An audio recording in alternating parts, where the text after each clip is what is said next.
Dito sa Papa Dudut Stories, ikaw ay hindi nag-iisa.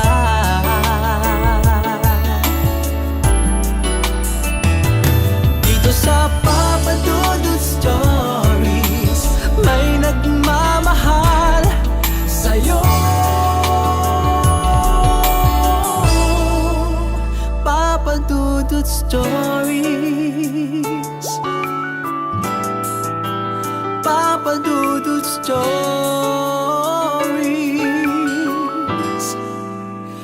Papa Dudut Stories.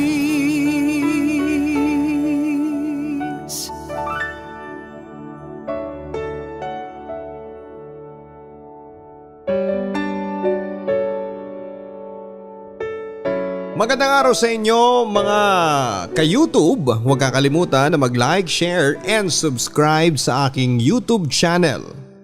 Ngayong araw sa Papa Dudut Stories exclusive on YouTube. Dear Papa Dudut, magandang araw sa inyo. Ikaw na po ang bahalang mag-ayos ng sulat ko.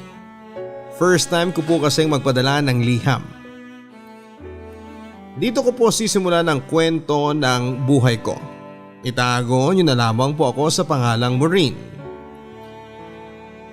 Bata pa lamang ako nang tumatak na sa isipan ko ang mga karakteristik ng lalaking gusto kong makasama sa habang buhay. Namulat po kasi ako sa ugali na meron ang aking tatay. Siya po ang nagsilbing idol ko mula noong bata pa ako. Maraming katangian po kasi siya na magugustuhan ng isang babae. Siya po yung mapagmahal na tatay, walang bisyo, strikto pero mabait.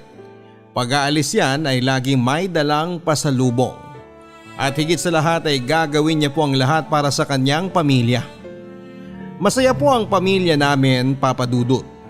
Sa buong buhay po namin ay never po namin na narinig na nag-away sina mama at papa. Laging biruan lang ang bukod tanging naririnig namin sa kanila. Kaya hindi kami yung tipong namulat sa maingay na pamilya. Kahit magmura hindi namin narinig kina papa at mama kaya big deal po sa amin kapag nakakarinig kami ng mura mula sa ibang tao. Mula elementary hanggang high school ay sobrang proud nila sa akin kasi honor student po ako, lalo na po si mama. To the point na ikukwento pa niya sa mga kapitbahay namin na kasali ako lagi sa top.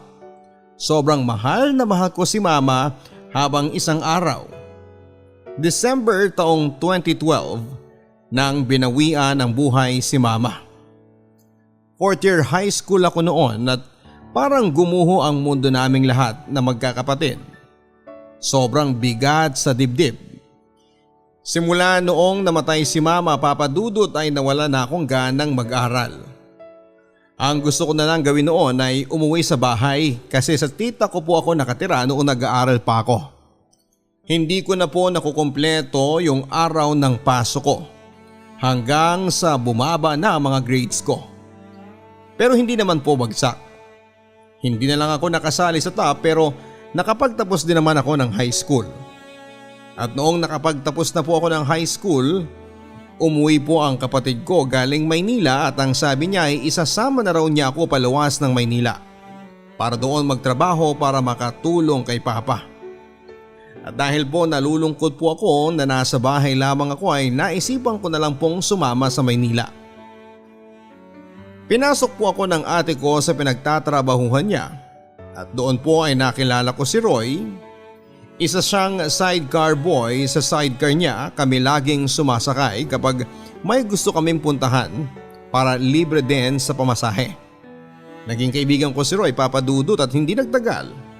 Nanligaw siya sa akin at nalaman ng ate ko na yung una sabi niya ay huwag na huwag ko daw sasagutin si Roy kasi pinagtitripan lang daw ako noon. Na kapag sinagot ko na siya, ipagchichismisan daw sa mga kasamahan niya na sinagot ko na siya. Nakinig ako sa ate ko at iniwan ko nga siya. Pero ayaw niyang magpaawat, Papa Dudut. Kinuha niya ang loob ng ate ko hanggang sa magustuhan siya ng ate ko para sa akin. Or hanggang sa maging boto sa kanya ang ate ko. Hindi nga nagtagal ay sinagot ko na nga po si Roy. Nagtagal ang relasyon namin ni Roy pero hindi rin talaga maiwasan sa isang relasyon ang pag-aaway. Nag-away kami ni Roy pero imbes na suyuin niya ako ay sumama siya doon sa babaeng bagong nakilala pa lamang niya.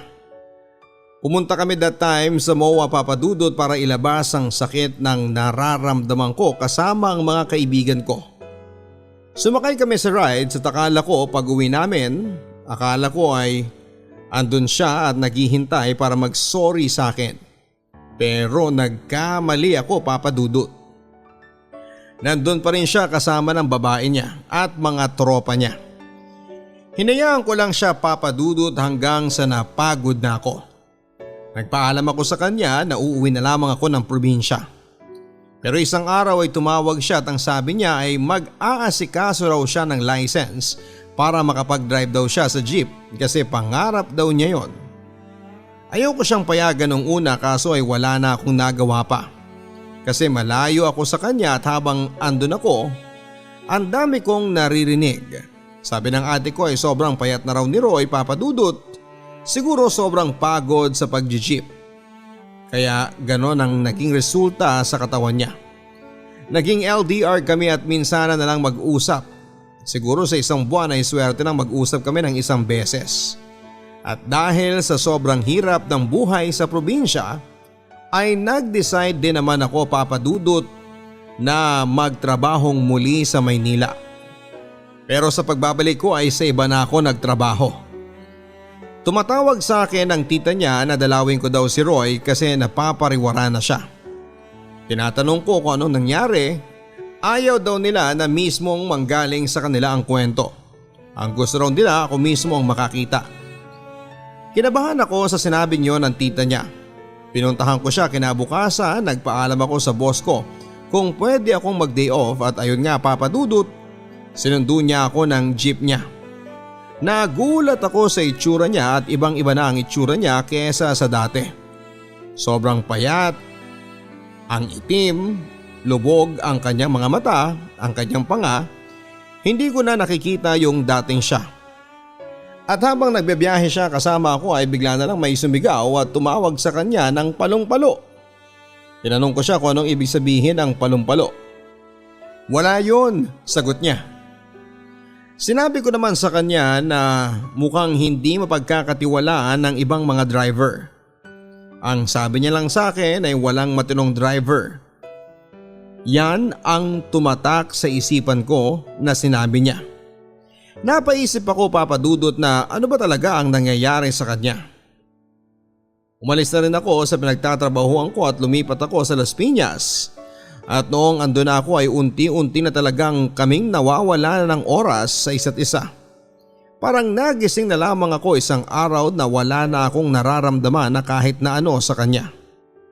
Kaya naman naisipan ko Papadudot na pumunta sa kanya. Nang nakita ko siya ay sorry Papadudot pero natatawa na lang talaga ako sa sarili ko at napapatanong kung ano kayang nagustuhan ko sa taong ito. Sobrang napapaisip ako that time, nakipaghiwalay na ako sa kanya at inamin niya sa akin na nalulong daw siya sa droga. Simula noong umuwi ako sa probinsya. Naiyak na lamang ako sa mga sinabi niya. Tinanong ko siya kung bakit naman nagawa niya yon sa sarili niya. Para daw makalimot at hindi raw niya maisip na malayo ako sa kanya. Sobra akong nasaktan Papadudot at umalis na ako. Sunundan niya ako at nakita niya na may kasama akong lalaki. Walang ano-ano Papadudot ay hinatak niya ako. Hindi man lang siya nagtanong kung sino yung lalaki na kasama ko. Pinsan ko yon Papadudot. Yan na bang pinagmamalaki mo sa ad niya? Hindi na ako kumibo Papadudot at hinablot niya ang hawak kong cellphone. Sabay hagis. Nawasak ang cellphone ko Papadudot. Hinayaan ko na lamang siya at tumalikod ako habang patuloy ang pag-agos ng aking mga luha. Wala siyang narinig mula sa akin ang araw na yon at sa isip ko ay ayoko na talaga. Ibang iba na siya Papadudot. Makalipas ang 1 taon ay umalis na ako sa pinagtatrabahuhan ko at bumalik na ako sa trabaho ko dati sa ate ko. Noong nalaman niya na bumalik ako ay dumalaw siya doon. Pero ayoko na talaga, Papa Dudut. Wala na akong nararamdaman para sa kanya kundi awa. Sa pagbalik ko noon ay doon ko nakilala naman si Vince. Si Vince yung tipo ng lalaking sobrang bait. Wala akong masabi, mapagmahal siya sa kapatid, sa magulang. May takot siya sa Diyos. Malambing at maalaga bukod sa katangian niyang gwapo siya, Papa Dudut. Nung una, ang impression ko sa kanya is bad boy. Parang mahilig bumarkada. Pero kabaliktaran yon noong nakilala ko na talaga siya. Araw-araw siyang nagpupunta sa tindahan para asarin ako. Tapos iniisnab ko lang siya. Hanggang sa nanligaw sa akin ang pinsan niya pero hindi ko naman sinagot. Nagalit sa akin ang pinsan niya, blinak ako sa Facebook at yon nakita niya na blinak ako ng pinsan niya. Inadya naman ako, Papa Dudut, at nung una ay hindi ko pinapansin kasi hindi ko naman kasi talaga siya kilala. Hanggang sa kinulit niya ako ng kinulit kaya napilitan akong i-accept ang friend request niya. Ayun, doon na nagsimula, Papa Dudut, na ilang beses niya akong niligawan. Pero ilang beses ko din siyang binasted. Pero hindi siya sumuko, Papa Dudut. Niligawan pa rin niya ako hanggang sa napa-oo niya ako. Isang araw ay pumunta sa tindahan si Roy at ang sabi niya, "Nyet, pahiram nga ako ng CP mo, may tatawagan lang ako." Pagkatapos ay pinahiram ko naman siya ng cellphone. Kachat ko na si Vince, Papa Dudut, lahat nabasa niya, lahat ng conversation namin nabasa niya. Maya-maya ay nakita ko na pinupunasan na niya ang luha niya, Papa Dudut. Pagkatapos nun ay binigay na siya sa akin ang cellphone ko. Nakaramdam akong ng awa sa kanya. Kinausap niya ako at ang sabi niya, handa akong bumalik dito at nagbago. Tanggapin mo lang ako ulit pero wala na talaga, Papa Dudut. Naalala ko ang sabi ng ate ko na once na naawa na lang ang nararamdaman mo ay tigilan mo na ang tao. Kaya yun, nireject ko siya, Papa Dudut.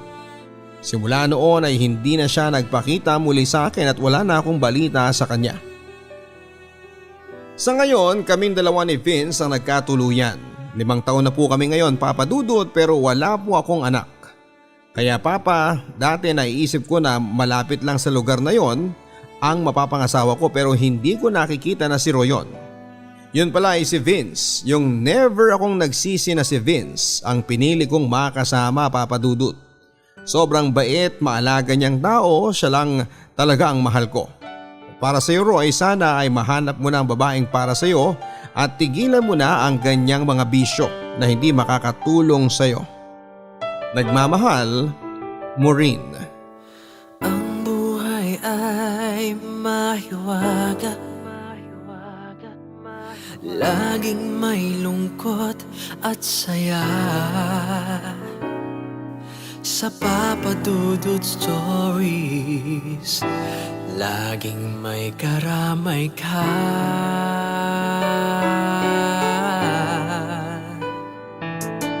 Mga problemang kaibigan, dito ay pakikinggan ka. Sa Papa Dudut Stories, kami ay iyong kasama. Dito sa Papa Dudut Stories, ikaw ay hindi nag-iisa.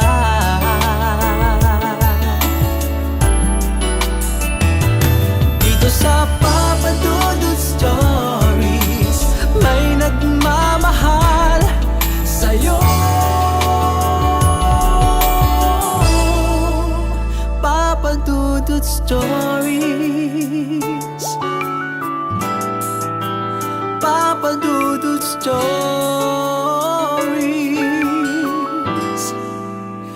Papa Dudut Stories.